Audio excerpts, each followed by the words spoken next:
અટકાવે છે કોણ? તો કોઈ બીજા અટકાવે છે એવું નહીં. અટકાવે છે માણસનો અહંકાર, અટકાવે છે માણસનો ક્રોધ, અટકાવે છે માણસને ઈર્ષા, અટકાવે છે માણસને નાના નાના વિષયમાં ફોકસ ન થવું. એ આપણે બધા આ બાબતનું ધ્યાન રાખીએ. જ્યારે ક્રોધ આવે ત્યારે બુદ્ધિ ના હોય. જ્યારે કોઈ પણ માણસને અહંકાર આવે કે ક્રોધ આવે તો એ બુદ્ધિથી નિર્ણય ન થાય. તો આપણે કોઈ પણ નિર્ણય કરતા હોય, પરિવારનો કરતા હોય, કોઈ આપણા ધંધાનો કામ કરતા હોય, 5 આગેવાનો બેસીને કરતા હોય, ત્યારે પણ શાંત ચિત્તે નિર્ણય કરવો જોઈએ. વિદ્યાર્થીને પણ પરીક્ષા આપતા હોય ત્યારે પણ કોઈ ભયમાં કે ક્રોધમાં, ઈર્ષા,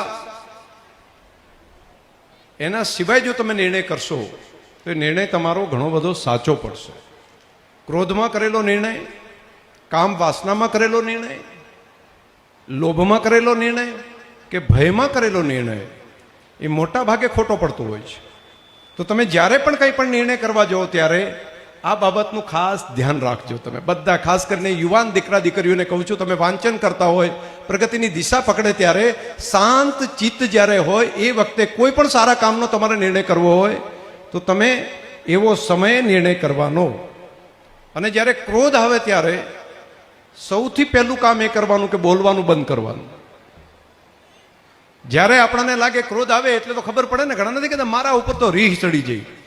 તો આપણા ઉપર જ્યારે આપણા હાથમાં ના હોય ને આપણા કંટ્રોલમાં જઈને રીહ આપણા ઉપર ચડી જાય અને આપણે એના ગુલામ થઈ જઈએ રીહના, તો એ વખતે બીજું કંઈ ના કરાય તો કંઈ વાંધો નહીં, બોલવાનું બંધ કરી દેવાનું. જ્યારે ક્રોધ આવે ત્યારે બોલવાનું નહીં. રીહ આપણા ઉપર નીચે હોય ત્યાં સુધી બરાબર, પણ રીહ જે દિવસે આપણા ઉપર ચડી જાય, રીહ ચડે ને ત્યારે એક જ કરવાનું, મોઢું બંધ કરવાનું.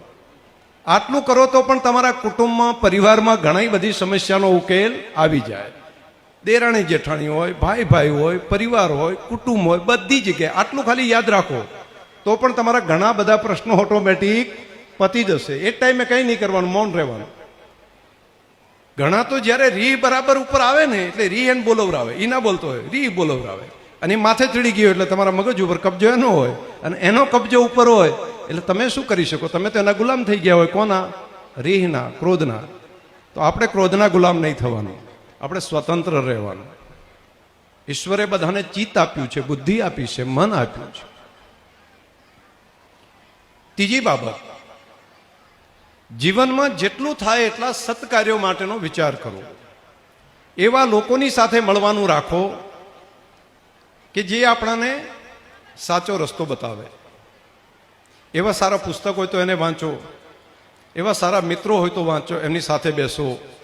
કેટલાક લોકો માત્ર નેગેટિવ વાત તમને કર્યા કરે ને, એનાથી આપણે કંઈ ના થાય તેનો સંપર્ક કાપી નાખો. અમુક તમે જોજો ને જીવનમાં કંઈ નહીં કરે, માત્ર નેગેટિવ. એમ કોઈ એને દુનિયા આખી હારી લાગે જ નહીં. બધું કમ્પ્લીટ કર્યું હોય, જમવાનું બધું, તો કે એ થોડી સાસ કાઢી ઓછી હતી, બધું એમ કે શીરો બરાબર હતો, બધું આવું હતું, આવું એને ખાંચ જ દેખાય, એને સારું લાગે જ નહીં. એવા સ્વભાવ બનેલા હોય તો એમાં બીજું કંઈ નહીં, તો એની સાથે સંપર્ક ઓછો રાખવાનો, ટાઈમ ઓછો આપવાનો. આપણે જે પોઝિટિવ માણસ હોય, જેની પાસેથી ઉર્જા મળતી હોય, જેની પાસેથી આપણને નવી શક્તિ મળતી હોય, એવા લોકોનો સંપર્ક સારો રાખવાથી આપણી ઉર્જા વધે. બહેનોને ખાસ કરીને મારે કહેવું છે, દીકરીઓને ભણાવવા માટે પણ પૂરતી મહેનત કરો. બધા દીકરા અને દીકરી બેને સમાન શિક્ષણ આપવા માટેની મહેનત કરો. હવેની સદી આખી બદલાઈ ગઈ છે.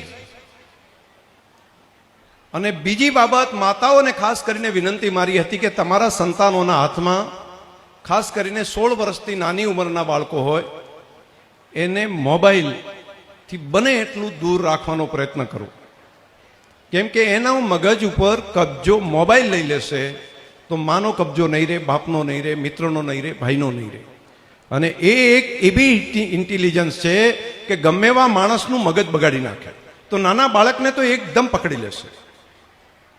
તો એને તમે એવું નહીં કરી શકો ઝૂંટવીને લઈ લેવાનું, નહીતર એ તમારાથી વિપરીત જતો રહેશે. એને સમજાઈને એને પેરેલલ બીજું કંઈક કામ એવું સોંપો, એની સાથે એટલો ટાઈમ પાસ કરો જેથી કરીને બાળક મોબાઈલનું સોફ્ટવેર એના ઉપર કબજો ન લઈ લે. નહીંતર એને જેવું ગમતું હશે એવું જ નાખ્યા કરશે, ગમશે એવું જ વિડીયો આવ્યા કરશે, ગમશે એવી રીલ આવ્યા કરશે, અને ધીમે ધીમે તમારા કબજામાં નહીં રહે. એ બાળક કોઈ અમેરિકામાં બેઠા છે, કોઈ બીજા દેશમાં બેઠા છે, એવા કોઈ વ્યક્તિ એનું માઇન્ડ ચલાવીને તમારા સંતાન ઉપર કબજો કરી લેશે, અને એ ભવિષ્યમાં તમારી પાસે નહીં રહે. આ સદીની સૌથી મોટી થ્રેટ એ આ પ્રમાણેનું સોશિયલ મીડિયા છે, એઆઈ છે. તમને લાગશે કે આમાં ક્યાં ધ્યાન દેવા જેવું છે? આ સૌથી અગત્યનું ધ્યાન દેવા જેવું છે. આ જો ધ્યાન નહીં દઈએ તો પાછળ પસ્તાવા જેવું થશે. આમાં દરેક માતા ધ્યાન રાખે, દરેક પરિવારે પણ ધ્યાન રાખવું પડશે. અને એમાંથી તમે કે હું કોઈ બકાત નથી, આપણા મગજ ઉપર પણ કંટ્રોલ કરે. જો તમે લાગે કે 10-15 મિનિટ તમારે સ્ક્રીન જોવી છે, પરંતુ જોવા બેસી ગયા તો ખબર જ નહીં પડે. ઘણાની તો ઊંઘ પૂરી થઈ જાય તો ખબર ના પડે કેટલા વાગ્યા. જોતા જાય તો શરીર, મન, બુદ્ધિ બધા ઉપર કબજો એઆઈ કરી શકે છે. તો આમાં બધા એલર્ટ રહે. ત્રીજું, એક સમાજના વડીલો આગેવાનો આવ્યા હતા ત્યારે મને એક વાત કરતા હતા, ત્યારે પણ ચર્ચા થઈ હતી, અને એક સમાજની વાડી બનાવવા માટેની વાત કરી કે એક એવી 40-50 વીઘા જમીનની અંદર આ સમૂહ લગ્ન કરવા હોય, બાકીના કામો હોય તો એક વાડી બનાવો. અને વાડી એટલે ખાલી લગ્ન કે પેલા પ્રસંગ પૂરતું નહીં, એક એવું મલ્ટી કામ કરી શકાય એવું કામ કરો. મેં અગાઉ પણ એક વખત વાત કરી હતી, આ વખતે વડીલો મળ્યા તે દિવસે વાત કરી હતી, ફરી આજે કહું છું, બધા સમાજના વડીલોને કહું છું, હવેનો સમય જ્ઞાનનો છે. અને વાડી એટલે સમૂહ લગ્ન તો ત્યાં થાય બરાબર છે, પરંતુ ત્યાં નવી પેઢીને શું જોવે છે તૈયાર કરવા માટે. અહીંયા તમે કોમ્પિટિટિવ એક્ઝામ તૈયાર કરીને ભાઈ વિપુલભાઈને એમની એક ટીમ થઈ, આપણને કેટલું પ્રાઉડ થાય છે. તો હવે બીજા રસ્તા શું છે? તો બીજા છે સ્ટાર્ટઅપના, ધંધાના, બિઝનેસના. માત્ર નોકરી નહીં, બિઝનેસની દુનિયામાં આગળ વધો. અને આ સદીમાં જેટલો મોકો છે એવો ક્યારેય નહોતો. આ સદીમાં જેટલો મોકો છે એટલો પણ ક્યારેય નથી. પરંતુ આપણી પાસે માહિતી જ નથી. કેમ કે આપણા દાદા પરદાદા બધાએ ખેતી કરી છે, પશુપાલનનો ધંધો કર્યો છે, બિઝનેસ કરવાનું આપણા ધ્યાનમાં આવ્યું નથી. એટલે એનો સ્વભાવ જે બનવો પડે ધંધાનો એ નથી. બીજું, ક્યાં સ્કોપ છે એની માહિતી નથી. તો એવા સંજોગોમાં આપણે ધ્યાન રાખીને તૈયાર કરવા પડશે દીકરા દીકરીને. આના સિલેબસ છે, આના માટેના તજજ્ઞો છે, આના માટેના સારા લોકો છે, એને લાવીને અહીંયા તૈયાર કરીએ તો આપણા દીકરા દીકરીમાં ઉદ્યોગપતિઓના દીકરા દીકરી કરતાં ટેલેન્ટ ઓછી નથી. આ હું જવાબદારીપૂર્વક કહું છું. એ સ્કોપ આપણી પાસે છે, પરંતુ એને આવડત છે, એની પાસે સ્કોપ છે, એને માઇન્ડ છે, એને એન્વાયરમેન્ટ છે. તો જો એક પેઢીમાં અત્યારે કામ કરીએ તો બીજી પેઢીમાં આમાંથી જ ઘણા બધા ઇન્ડસ્ટ્રીયલિસ્ટો તૈયાર કરી શકાશે. અને આ ફિલ્ડ બહુ મોટું છે. હવે ખેતીમાંથી ડાયવર્ટ થઈને, હા એમ નથી કહેતો ખેતી બંધ કરી દો, હું એવું નથી કહેતો કે આ કામ બંધ કરો. એક એક સંતાનને ઉદ્યોગની દુનિયામાં સ્ટાર્ટઅપ કરાવો.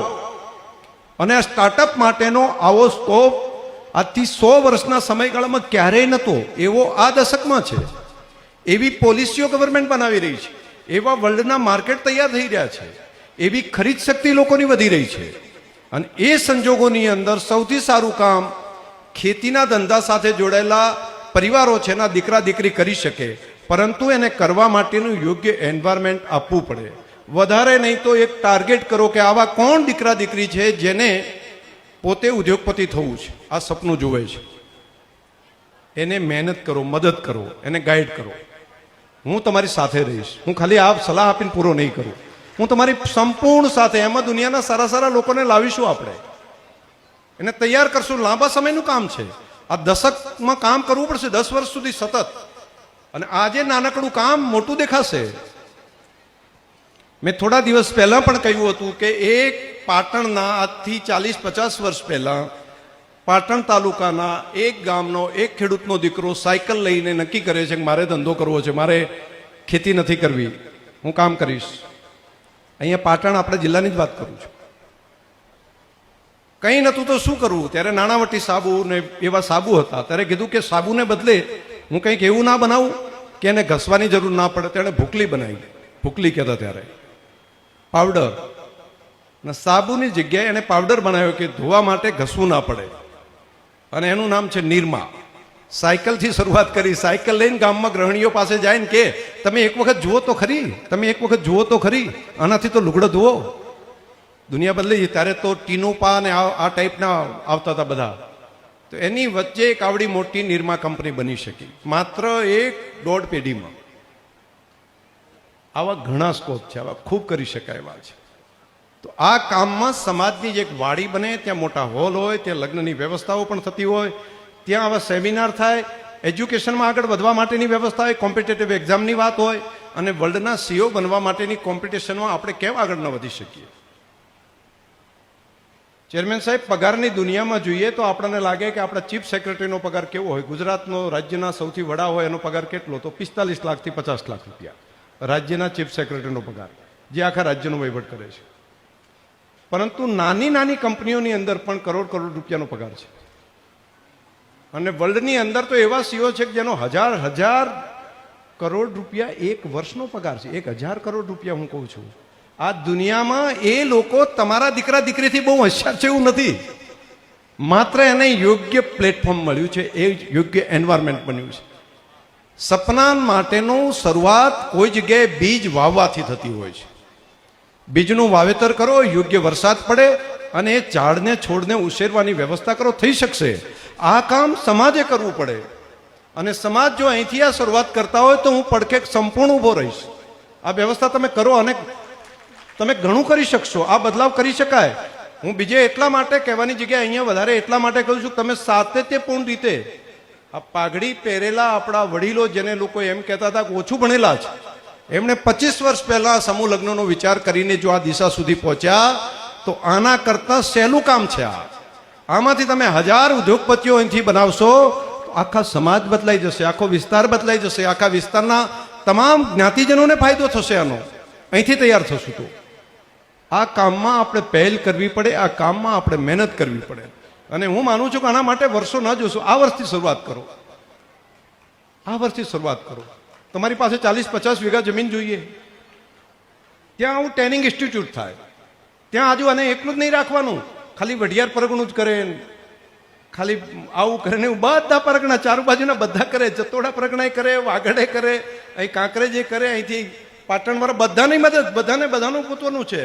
અને દરેકને સમાવો અંદર.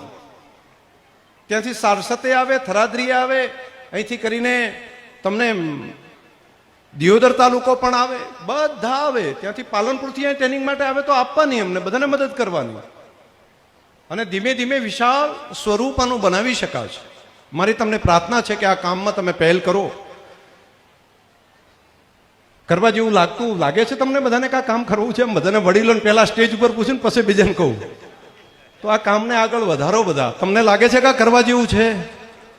તો પછી આ વર્ષે તમે કામને આગળ વધારશો. આ કામ તમારે અહીંયા ભેગા રહીને કરવું હોય ને વ્યવસ્થિત કરવું હોય તો 1 કરોડના દાતા હું લાવી આપીશ. તમે આ કામને આગળ વધારો, કામને.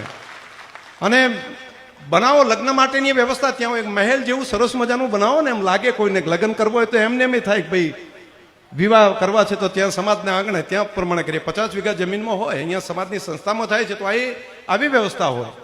અને આવી એક પ્લાનિંગ કરો. એમ બહુ મોટો ખર્ચ નથી. આ વ્યવસ્થા થઈ શકે એવું છે. ન થાય હોય તો ખાલી સપનું હું ન બતાવું. મેં જોયા પછી, સમજ્યા પછી કરું છું. તમે કેપેબલ છો. આટલા સમર્પણ ભાવવાળા આગેવાનો મેં બીજે નથી જોયા.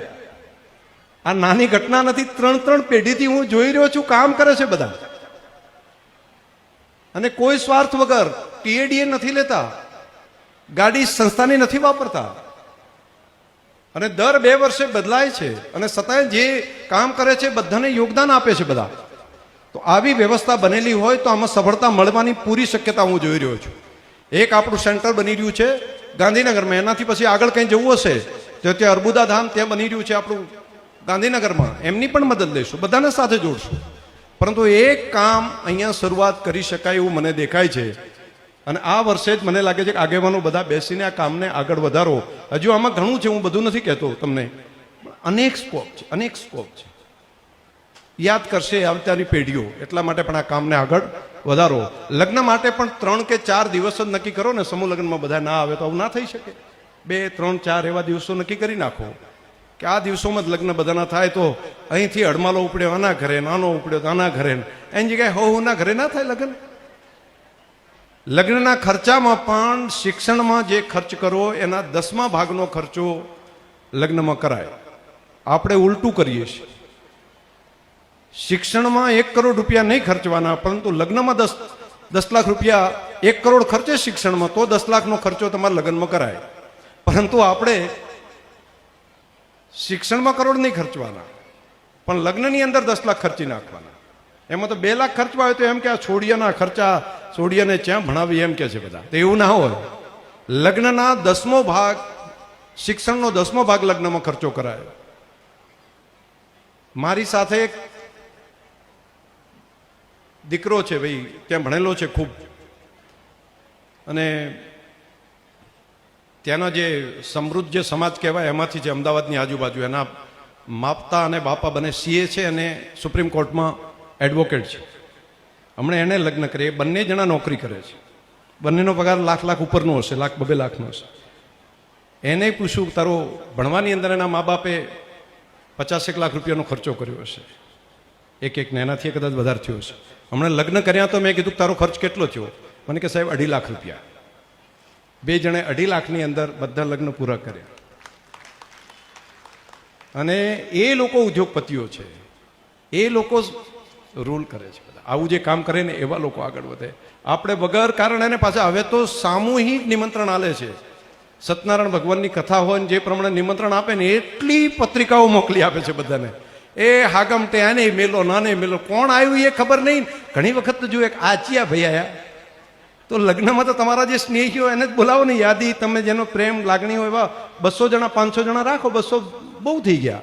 પરંતુ એમ પાછા ગણતરી કરે 2 દિવસ લગ્ન પછી, એને ત્યાં તો જબર આયા હો. બસ આટલું કહીને બીજે દાડે ભૂલી જાય. એના માટે 10 લાખનું ધમાડો, 3 લાખનું મંડપમાં થયું, 3-4 લાખનું ખવડાયું, પૂરું. અને ભણવાનું આવે ત્યારે કાંઈ નહીં. મારી તમને પ્રાર્થના છે આ બાબતમાં પણ આપણે સમાજે ભેગા થઈને આ સુધારો હવે તો કરવો જ પડે. તમે જ કરી શકો, બધા કરો આ કામને. બસ આ 3-4 બાબતો કહેવાની હતી. મને ખૂબ ભાવ છે અંદરથી. મને ઘણા કહે છે કે શંકરભાઈ કેવી જગ્યાએ નહીં, પરંતુ તમે 25 વર્ષથી સાતત્યપૂર્ણ રીતે અહીંયા આવો છો. મને બધા એમ કે તમારે રાજકારણી તો મોટા ભાગે મત લેવાના હોય ત્યારે જ આવે, તમારે અહીંયા મત નથી લેવાના તો પણ દર વખતે તમે આવો છો. ગરમીમાં આવો છો, બીજા કાર્યક્રમો કેન્સલ કરીને આવો છો. શું કામ? મને મનનો ભાવ છે એટલે આવું છું. મને તમારા પ્રત્યેનું પ્રેમ ને લાગણી છે એટલે આવું છું. અને મને એવું લાગે છે કે આ પેઢી હજુ આગળ વધે.